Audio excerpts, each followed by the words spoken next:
My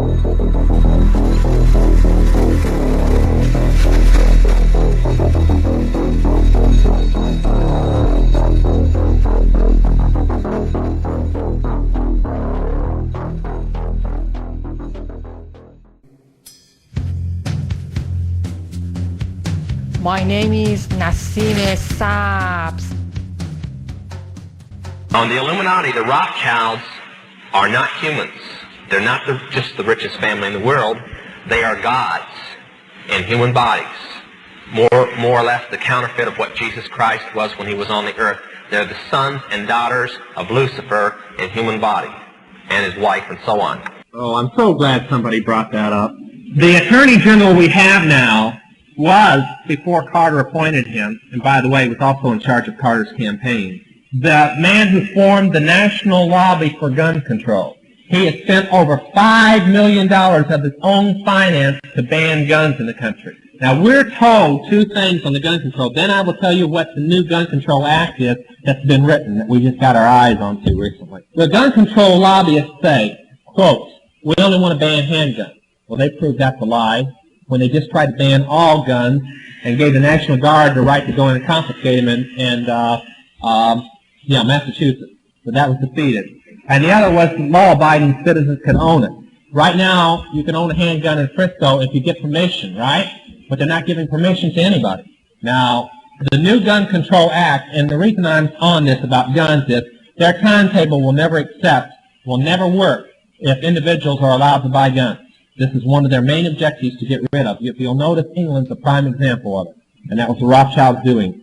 The new Gun Control Act is you're only allowed to own a single shot or a double barrel or over and under shotgun, something that can't contain more than 2 shells at a time, shotguns only, and all ammunition and all guns must be stored at the police station or armory at dusk and can be picked up at dawn, and all fired spent cases must be returned and be counted so that you won't be holding any ammunition back.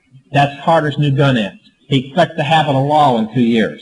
The timetable says expect to lose your guns in 6 to 9 months in California.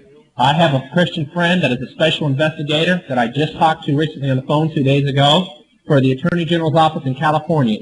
Brown called secretly last week a special secret grand jury to consider total gun ban and confiscation in California, meaning they can come to your home without search warrant and confiscate any guns if you're on record for it. He expects to have it passed. He expects to call grand jury. Every one of the people on it, except the special investigator that's digging up information, is every time he brought in information pro-gun, they threw it out. Wouldn't even bring it to the grand jury. Once the grand jury says, yeah, we got a lot of bad stuff here, they're going to take it to the legislature in 6 to 9 months or get your handgun. Yeah. New Gun Control Act, and the reason I'm on this about guns is their timetable will never work if individuals are allowed to buy guns. This is one of their main objectives to get rid of. If you'll notice, England's a prime example of it, and that was the Rothschilds doing. Now, in the Illuminati, the Rothschilds are not humans. They're not just the richest family in the world. They are gods in human bodies. More or less the counterfeit of what Jesus Christ was when he was on the earth. They're the sons and daughters of Lucifer in human body, and his wife, and so on. So that this council that I was on is the private priesthood of those gods. And when those gods talk, the priests listen and the priestesses listen, then they tell political people. That's why a handful of witches have so much power over so many political people, because they're simply just like a tape recorder for some very powerful people that everybody else considers to be holy and to be gods. So we opened this one in Philip Rothschild's handwriting, and it would have been the same to, well, it was like, you know, the gods sent their own private message. So we opened it up. Dr. Buckland started reading it. It's a chart. A friend of mine, Dr. Tom Berry, has placed that chart in a 30-page book, and we're proofing it now, and Dr. Stuart Crane is going to publish it, and we hope to have it in Christians' hands in about 3 months. It's a step-by-step plan beginning in 1973 at the first of the year to the end of 1980 to take over the world by taking over the United States. Now, before you think that that's impossible, I've watched the news over the past 5.5 years, and they're not only on schedule, they're a year ahead of schedule. And when I told people this 5 years ago, they thought I was crazy, like a lot of people think now. When I told them that we were supposedly not going to have any fuel, although we were going to have it, and that the gasoline prices were going to go sky high, I even told them a crazy story that the farmers were going to go on strike and the coal mines were going to close down. Now, I wonder where I could have gotten a crazy idea like that. And I was saying it 5 years ago.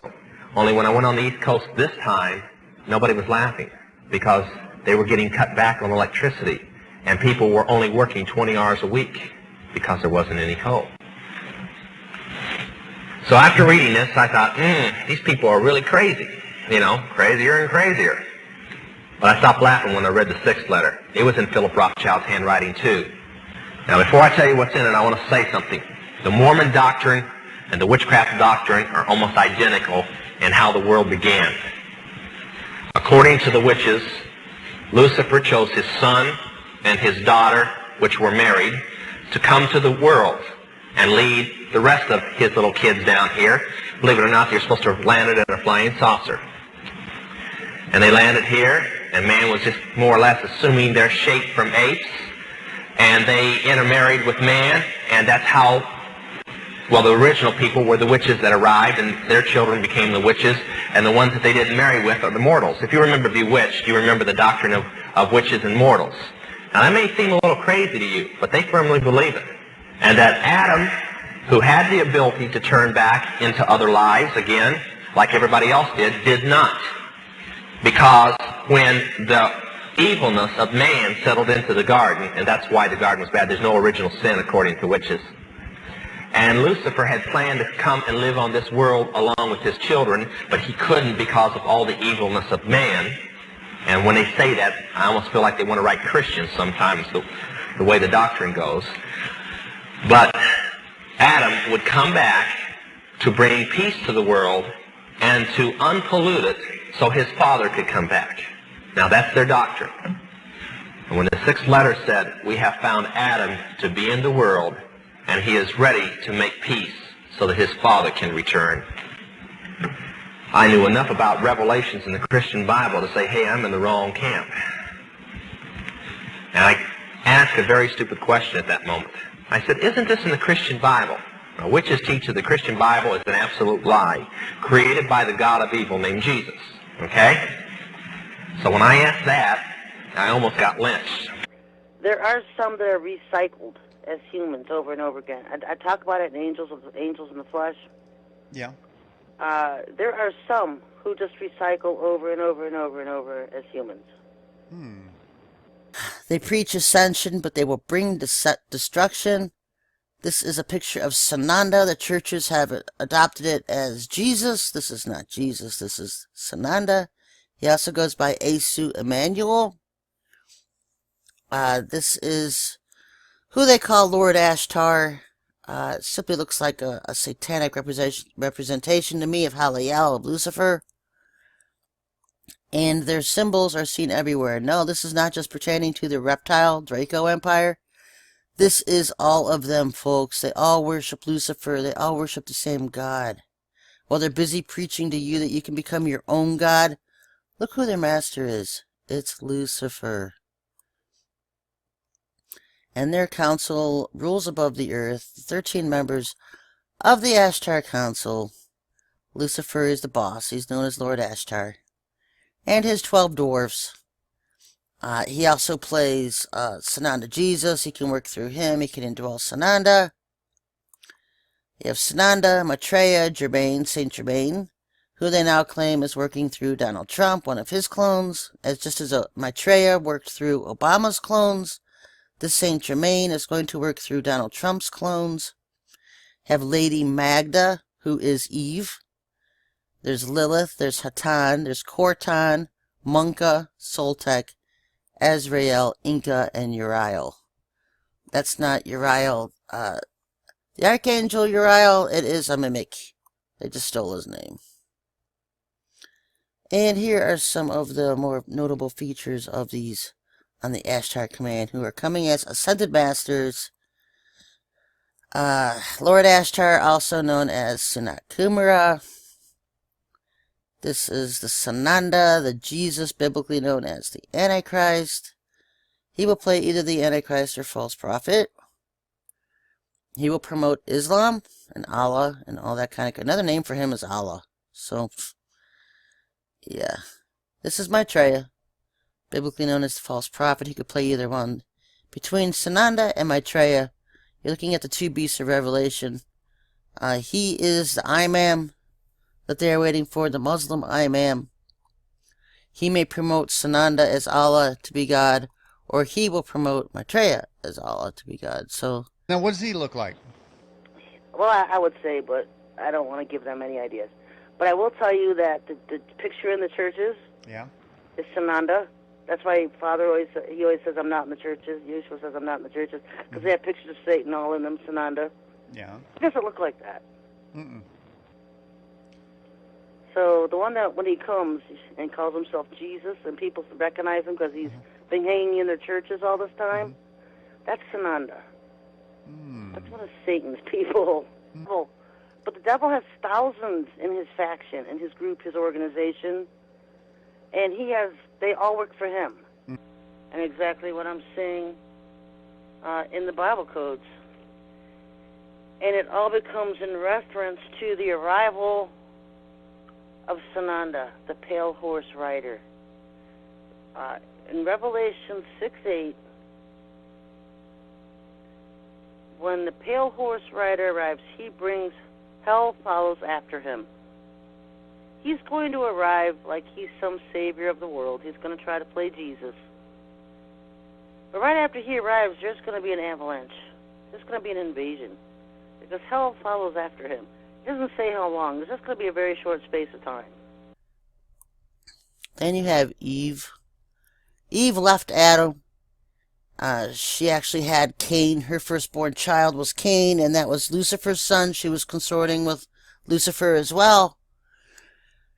And then she had children with Adam, and then eventually left Adam and had more children with Lucifer, and went to be with Cain, who was residing in Babylon at that time, in the Middle East, Samaria area. And she had the darker races, the Indian race. That's why you have the two oldest nations, the races on Earth, the Chinese and India.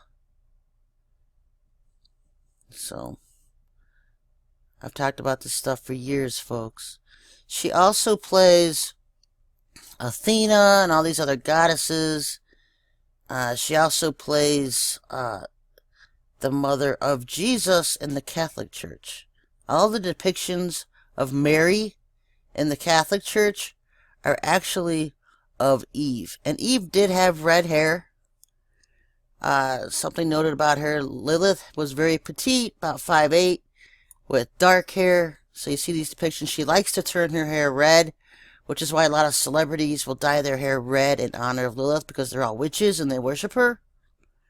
She actually has dark hair. I like this representation of her because she was very pretty, very petite, and very tall. 5'8", 5'9" for a woman. But she served Lucifer. She was his woman. And so Eve turned her back on Adam and God and her own human children and was consorting with Lucifer. So he has both of them to this day, Lilith and Eve. They are both still alive. Eve is part of the Ashtar command. She will come as Lady Magda, or she will play Mary, his mother, Sananda's mother. Look for her to arrive with the Ashtar command.